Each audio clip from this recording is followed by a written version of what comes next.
Do gap years actually exist, and have we framed the conversation the wrong way? Plus, who's the second best player on this team? We get the insights from Ty Windish coming up after this on Locked On Bucks.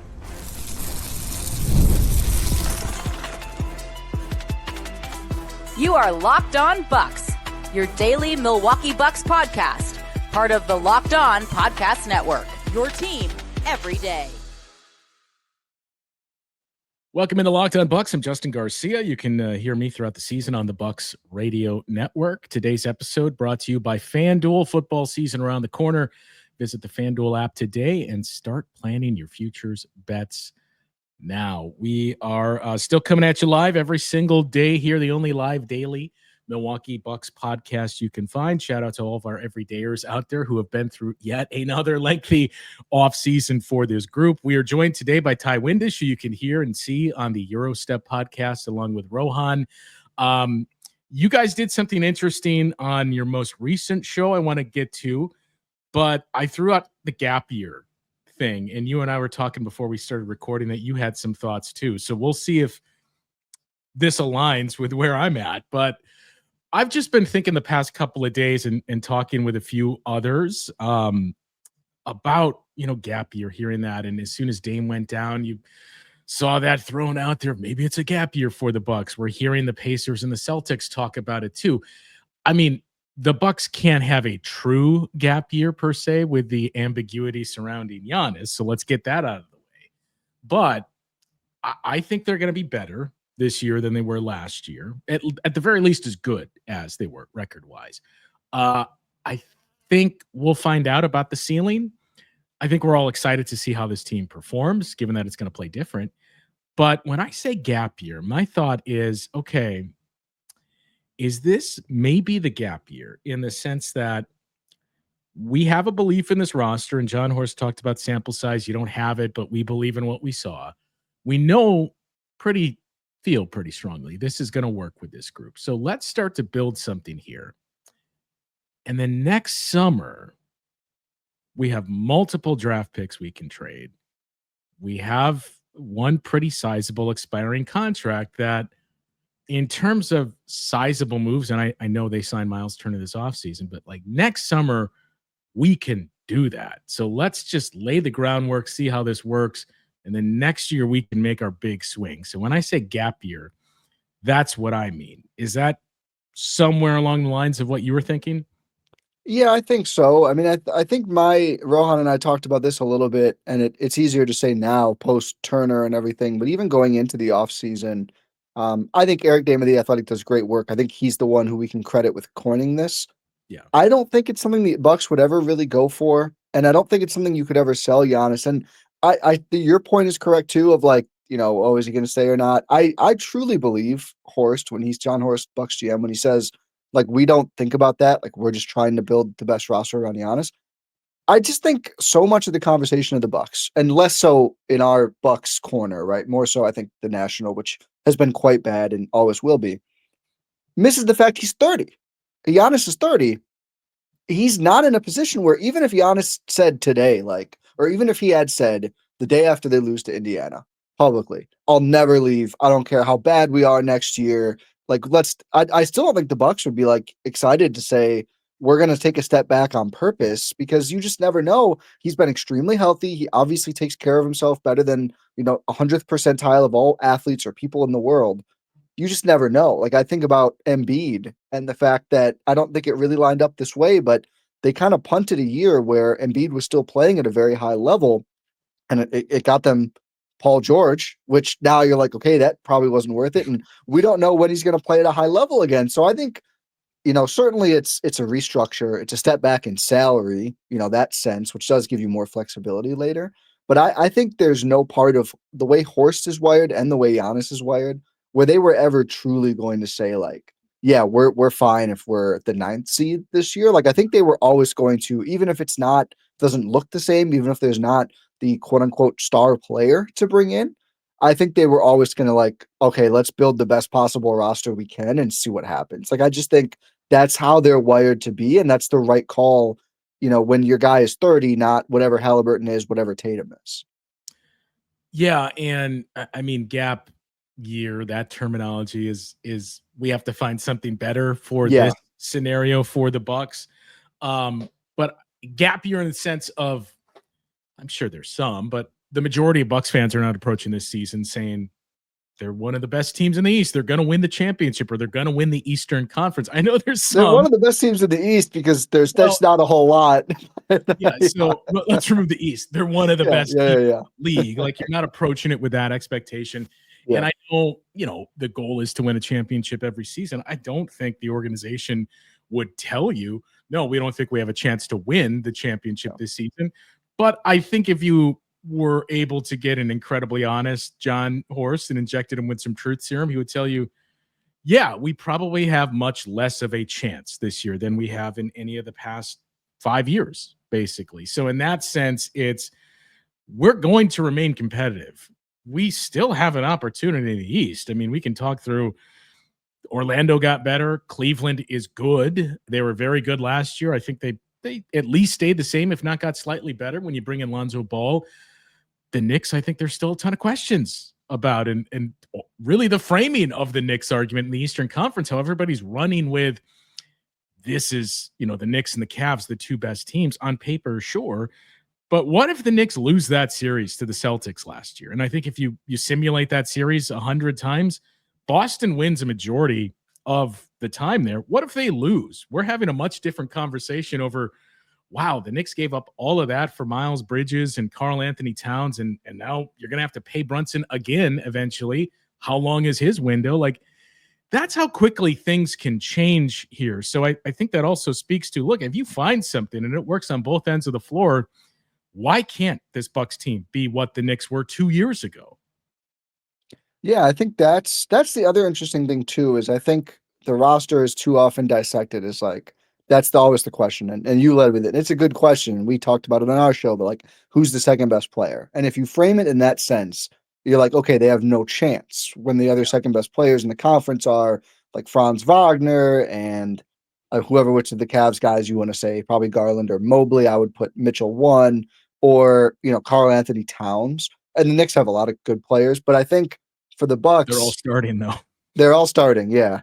For the Bucks, I think they're set up to play defense in a way they haven't since the Damian Lillard era started. And I'm really interested to see what that looks like. And I do think that's how Giannis prefers to play too. And there's just something like, they clearly don't have the second guys that the Thunder had last year, or the Pacers had, or that the Nuggets have had. The Nuggets, I don't think they're as far off as maybe people think, but they don't have someone as good as Jamal Murray. But those teams are the ones that continue to win, where it's like they just fit really well. They have pieces that complement their key player the best possible, and they just have a lot of young, athletic two-way players. And I'm just excited to see what that looks like before we put a ceiling on it. And maybe, the season hasn't started yet. They've added players in September before. Like, I don't think they're ever fully done. Like, I think if the right Kuzma trade emerged tomorrow with the Kings and their ongoing desire to do something, it could happen. I mean, they traded for Dame 3 days before camp, so anything could happen. But I don't think it'd be far-fetched if they did a deal before the season at the deadline. Like, I don't think they feel like they need to, if that makes sense. But Horst never turns the phone off, as we've learned. But I'm excited to see, just like, this is just going to be a different Bucks team. And I think it is different in the way that they're going to play like the good teams of this era play, and that they're deep, they're younger, they're two-way players. They don't have 3 old stars. And we've seen teams like that just not work more often than they have worked. And I think the Bucks have kind of leaned into what's worked around the league. Now, maybe the talent level just isn't high enough, but I think framework wise, it makes sense. And maybe you plug one more plus player in there, and then suddenly it resembles those rosters that have had playoff success too. Yeah, there's a couple interesting things you said there that I want to touch on after the break. And then also, I mentioned you guys ranked 1 through 15, how you felt the roster was with your power rankings, and it leads to a very interesting question for this group. So we'll get to that conversation coming up after this on Locked On Bucks. August 26th is officially FanDuel Futures Day, a brand new holiday for football fans who live for bold predictions and preseason hunches. For just 24 hours, FanDuel is giving you deals on NFL season predictions. So whether you're calling your MVP, eyeing a long shot division winner, or ready to crown your Super Bowl champ before week 1 even kicks off, this is your moment. Take a flyer on the MVP race for Jordan Love, maybe crown the Packers as your Super Bowl champions in August, or parlay your division winner dark horses. Visit FanDuel and their app today to start planning your futures bets now, because Futures Day is one day and one day only. FanDuel, play your game. I think so. Getting back to what you just said before, I feel like there's a lot of excitement for this group, even if our expectations are tempered somewhat, just because it's going to be different and it's going to be probably closer to what we saw, basically during that run sans the Damian Lillard era, where even back then we were having similar conversations. And look, the guys that we were talking about, I would say are better as number twos than this group that we're currently looking at. But it was the same thing of like, well, who's the second best player on this team? Is Chris Middleton good enough to be that? And we saw it was a group that just fit together early on in the tenure, especially. It was a younger athletic team that could play on both ends of the floor. And then that just kind of slowly started to slip away when we've talked about the roster construction and the Bucks just really leaning into age. It felt like the last 2 years, especially, this group was getting into a business that was slowly going out of business. It would be like you're getting into DVD rentals or something. Like, well, I don't know how much longer this is. Like we've seen with the cap and the CBA, super teams are not conducive. And I think the big learning point from this past postseason was you actually need depth now. Like you need to have multiple guys. It's not just the old play 8 and trust 7. I think you can extend that by 1 or 2 guys even. So depth is important, but you really cannot have one glaring weakness in this league because of where the talent is and what the coaching schemes are, that you can find that and take advantage. And the Bucks clearly had a weakness for the past couple of years. 2 years ago, entirely on the defensive side of the floor. For 2 years, it's not a knock on him. Damian Lillard's a smaller point guard that you're going to look at that and say, this is the matchup we want to take. So to take some of that away, I think kind of builds on that excitement to see, okay, to your point, this is a role where Giannis has really thrived, and to have those guys that can be defensive playmakers around him and set things up for transition versus just playing a slower style of play. Because when you look at the roster, I think it's safe to assume this team is going to play at a faster pace this season. Yeah, and I think the one, obviously, you're upgrading defensively, pretty much whichever of the 3 option. I think realistically, I think probably KPJ starts. I think Rollins would be the other one who could. I'd be surprised if Anthony did. I think certainly in the first 2 scenarios, you're better defensively there. I also think, as great as Brook Lopez is, and I think he's going to look really good in the Clippers in his backup role, certainly in like against modern teams, which as an ardent Brook Lopez defender throughout the whole tenure, in the earlier days, it was like, yeah, he's going to struggle against, the speedier stretch 5s, but not that many teams have those. Yeah. It's starting to become a bit more prevalent, especially the good teams. The good teams can stretch out you pretty much at any point. And I just think they become a lot more matchup proof now, not in the sense that like they're going to shut down every team and have the best defense in the league, but I just don't think there's going to be a style of play that particularly bothers them. Whereas in the past, like a stretch 5, you just know, like, okay, either that guy's going to get open shots. I mean, the Knicks are a great example of this. The Bucks just could not defend the Knicks at all. And even when they tried to go smaller with Big Bob, like Bobby Portis couldn't really hang with Towns either. Now I just think you're going to have Giannis and Turner out there for probably the whole game against him. Your floor of just being able to match up with any kind of lineup, because I think that's really what people say when they say lineup kind of versatility, right? It's like, how stretchy can your 5 get? That's the real determinant. If you have a 5 or your least stretchy player, like if you're playing Ben Simmons at the 1, you don't really have it anyway, but it's your weakest link. How stretchy are they? Can they attack off the dribble? Can they shoot? Whatever.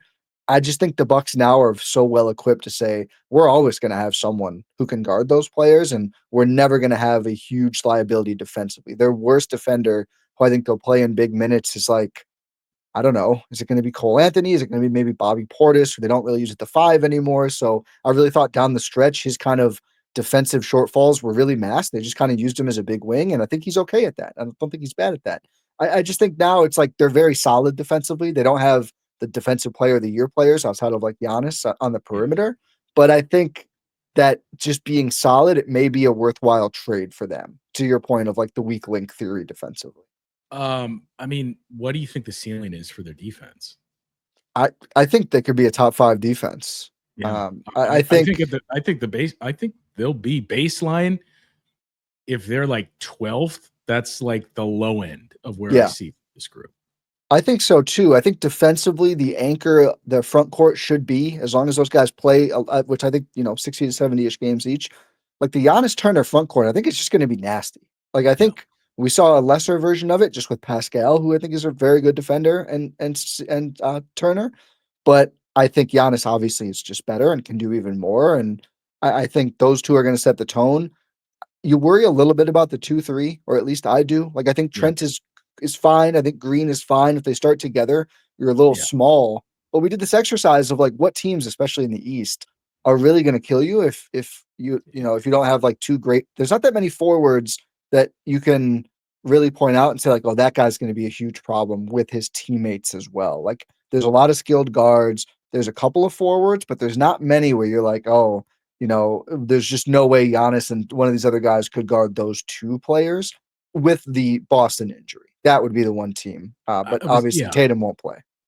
That conversation always came back to, well, how do you match up against the Celtics? Because you have to find somebody to take Tatum. And then if that means he's taking him, who's taking Jaylen Brown? And now that's probably not going to be the case this season. I know John Corrales has said, I'm not ruling out Jason Tatum playing this year, which we'll see. I still kind of feel like with this roster, the Celtics might be quiet quitting on this season.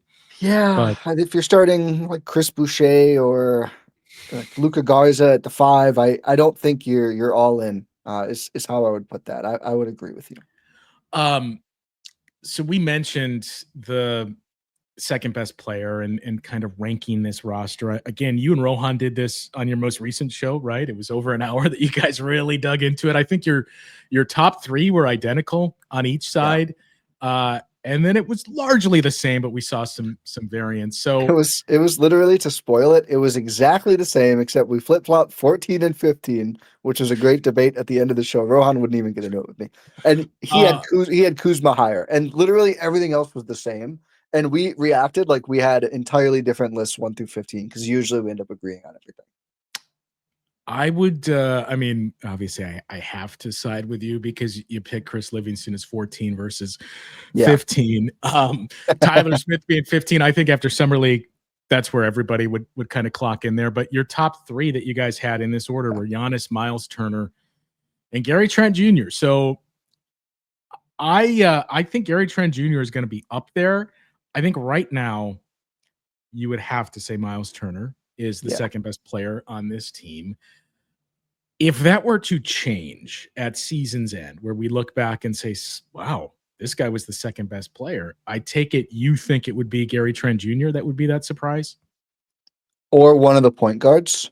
I would say, like, I think what you guys had Kevin Porter Jr. 8th on your list. Yeah. I would say he's probably somewhere around like 5 for me, but I think he has the highest variance where I could see him finishing the season as the second best player. I could see him finishing the season like around 8. Like, wow, you saw a lot of good, but we saw a lot of turnovers. We saw a lot of the bad as well. Yeah, I think he is him and Kuzma are the 2 where I think people have the most diverging opinions. I mean, Porter Jr. Other opinions on Kyle Kuzma. Well, Rohan has him 4th, so there's at least one other one. But the KPJ thing is like, I think you could put him almost anywhere. I mean, obviously not 1, and I wouldn't drop him to like the very bottom couple of tiers we did. But the 3-point shooting, obviously, like 24% in 45 games with the Clippers, 40.8% in 30 games with the Bucks. And he played the same minutes per game in either stint. And career-wise, he's been better than 24%. He's also been worse than 40%. Yeah. And I would expect there's just some leveling out there. But even like the 2-point percent, the free throw percentage, like it all raised a lot as a Buck. And I get the argument of like, it's a better fit for him here and everything else. And that's great. And it certainly seemed like it. I think the number one reason I'm most confident in him maintaining a strong impact it did seem like he had a real chemistry with Giannis. And I think there should be a baseline there of like run that pick and roll. He is probably the best point guard, like driver and finisher they've had to pair with Giannis. I mean, Dame is a great driver, but he's not going to go flush it home all the time like KPJ was able to. I mean, you could see Giannis in real time when they start playing together, almost like shocked by like, wow, point guards are allowed to just like drive and slam dunks like this. I thought it was only me on the whole roster who was allowed to do this. It's really how they built for quite a while there.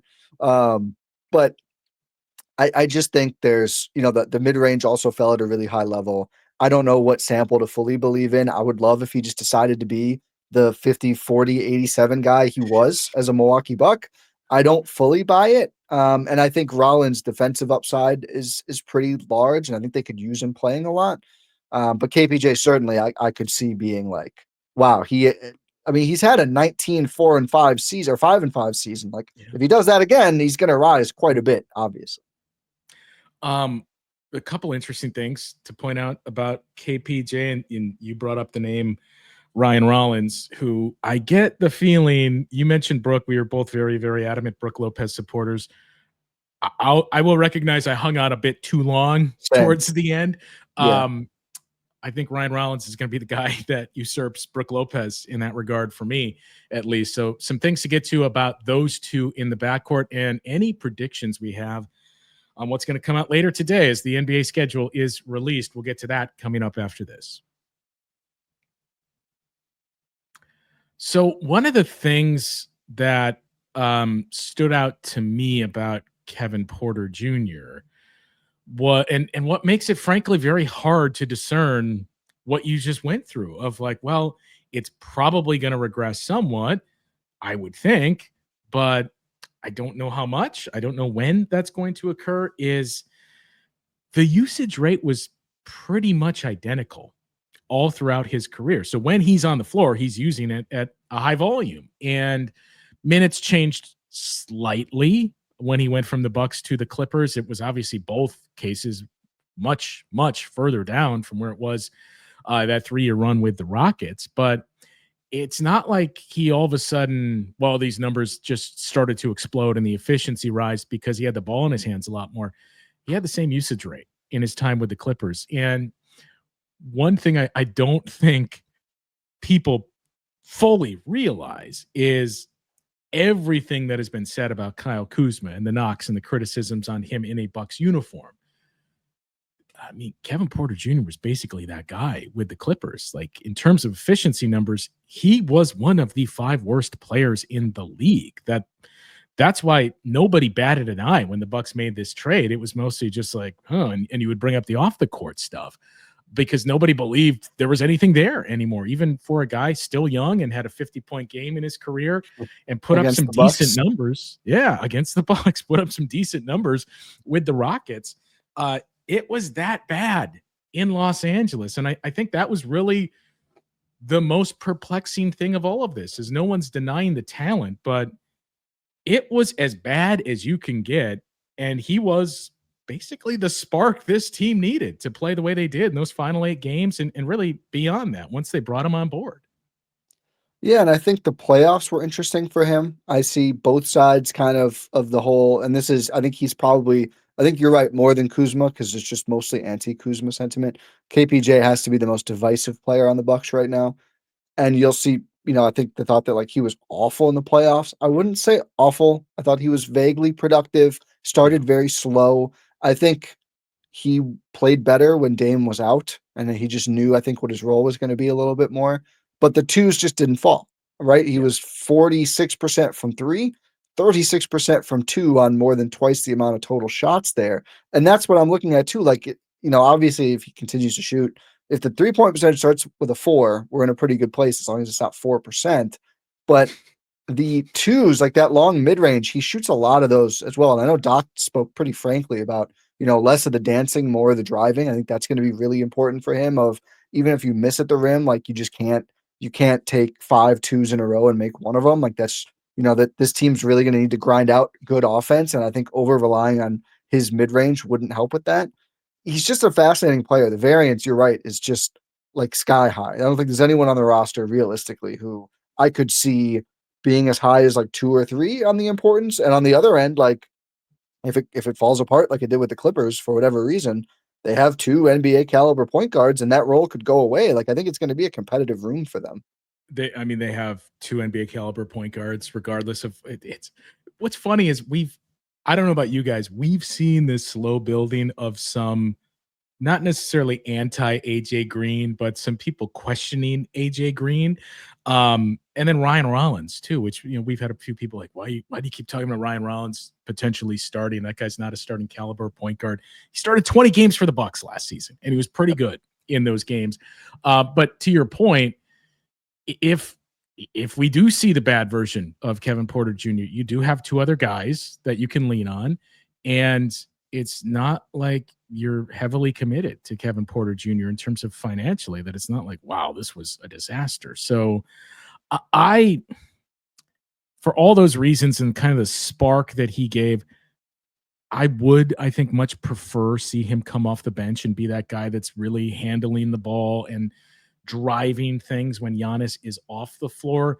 For that reason, and the fact that I just think Ryan Rollins pairs very nicely with Giannis because of his defensive ability, and he's become a pretty good spot up shooter. He doesn't need the ball, that he can work off ball quite a bit, but I don't think that's going to be the case. I think as invested as they were, and they tried to get him last offseason and thought they had him before he ultimately went to the Clippers. I think as invested as they are and the talent that's there, I think he's going to be the guy that's starting at point guard. Yeah, I do too. And I wonder if part of the Cole Anthony addition, which was a little bit of a head scratcher for me, because I think he's too good of a player to sign somewhere and just not expect to play at all. I would assume there's some sort of a role carved out for him. And I think that's true of all 3 of these guys. Like you said, they're not super financially invested in Kevin Porter Jr., but he did get the 3rd biggest deal of anyone they signed. I mean, it's Myles Turner, Bobby Portis, and him, and they added a lot of talented players on new contracts this summer. And Rollins got 3 years, so clearly all of these guys they're invested in some point. Cole Anthony the least, but also as an outside player, you've got to pitch him. So I wonder, are we going to see more Rollins with those 2, and then have Cole Anthony be that non-Giannis spark plug? Because I think Cole is probably worse fit with Giannis I think there's less spacing upside for him than either of the other 2 guards. So I'm wondering, they bring him in to just be that bulldog, create some havoc plays. I've comped it as like, their version of TJ McConnell almost, of like the star goes out and this guy just comes and brings energy and junks it up a bit. And then Rollins shifts to the 2, and then you can kind of have one of Green or Trent be your nominal 3 in more lineups, because I think they're just too good, too important to not play a lot. But then you run into like, okay, now you have Taurean Prince, now you have Kyle Kuzma, now you have is Gary Harris going to play? Is Andre Jackson Jr. going to play? Like, you run out of spots real quick, knowing you've got the front court trio of Giannis, Turner, and Portis, not to mention Sims, who I think is probably losing some ground here, but will step in and play a lot when the big is out. That I'm interested to see that in terms of like what happens with Jericho. I mean, they obviously like him and believe in him. Yeah. We've seen the Bucks traditionally just go with 3 bigs in the past. And a lot of that had to do with roster makeup where you didn't have anything. I mean, Robin Lopez, but that was essentially it. Serge Ibaka. Serge, yeah. But I wonder how much that changes. And one of the interesting things, and I talked with Tony East yesterday quite a bit about Myles Turner. Great pod, Tony rules. So one of our questions was, look, we can criticize the play style and everything else, but you could pen in Brook Lopez for 80 games a year. And when I look at Myles Turner's game logs, that's not the case. Now, to Tony's point, well, there was 1 year where it was kind of a tank job. 1 or 2 years where there was an actual injury. The last 2 years, he's played on average like 74 games a year, which is perfectly fine. And if that's, hey, Jericho Sims, you're going to start at center and you're going to get these opportunities for 5 to 10 games a year, they're in a much better spot to handle that than they were a year ago. But that to me is one of the underlying things of like, we took for granted how much of an Iron Man Brook Lopez was. And that's probably not going to be the case with not just Myles Turner, whoever you bring in after Brook Lopez. Yeah, I think we forget how hard that season was for them when he missed most of it, and how much Giannis openly literally talked about, like, I don't want to play center. Like, you guys don't know how hard this is. And the Brook, the Iron Man, the culture side, so many things are what he brought. I mean, we we don't have to do it on this show too, but jersey retirement debate I and mean, everything. we And can. I'm all on board. I'm in favor of it. people act like they have to pay out of their own pocket to get a jersey up my server. We're going to run out of numbers. I think we can afford to lose one or two more. Not to get sidetracked. He's the greatest free agent signing in franchise history right now. Yeah. He's the second best center in franchise history for a franchise that had Kareem Abdul-Jabbar. He won a championship. He's up there in the record book. Like he should have his jersey retired. I totally agree. And I mean, just game, was it 5 and 6 against Atlanta with Giannis out and leading the charge, the block on KD in that Nets series. Like, you can talk about how he didn't close the games against the Suns, but man, he was indispensable throughout that whole run. Anyway, don't want to get too. I have 24 up behind me, so we know I can get real sidetracked on jersey retirement stuff here. But Big yeah, Livingston fan, huh? Yeah, big Livingston. Exactly. I got it's updated. But that makes I think the point guard room, I almost feel like they approach it like NFL teams approach position groups if they don't have like a star player of just like, who wins? Yeah, we think like 2 of these 3 guys at least should be solid NBA players. Don't know exactly which ones for this coming season, but like, let's just add an extra one and we'll play the 2 that play best, or we'll have options if there's an injury or anything else. But yeah, I think Sims the same way for the center spot of just, yeah, we're probably not going to have someone who plays all 82. Maybe Lopez isn't able to do that anymore at this age either. I mean, he's been defying father time, but at some point it always wins. And having Sims, who I think has never been in a spot where he's used to playing every game, don't think it'll be a huge adjustment for him. I think he's good at just bringing that impact no matter what the role is. But yeah, I'd feel comfortable with him if he has to start for 2 weeks and just bring a lot of defense. You know, the spacing limitations are there, but he's got a really, really plus skill set defensively with the switching and everything. So I think they're a lot deeper than people think at most positions. And my new litmus test for how much you pay attention to the Bucks is, if you're worried about point guard, I think that's not the position. If you're talking about the 3 spot and what that's going to look like, that's the one where I'm like, all right, you're in tune with the Bucks. I think point guard, they're fine. It's not, they don't have Damian Lillard, they don't have Drew Holiday. I think they're going to have enough production there. I think they're fine everywhere, but the 3 is where the questions are. I think they have workarounds, and again, the way the Eastern Conference is and the lack of those types of rosters has made it more palatable, but that's where you would circle and say I have questions. Otherwise, this is, since maybe 2019, the deepest I remember this team being. Just up and down. Like, Taurean Prince is very valuable regular season depth. You can say, oh, he didn't perform in the playoffs, and he was playing out of position a lot of the time, which is on the coaching staff, but he was a 40+% 3-point shooter that's going to give you valuable regular season depth.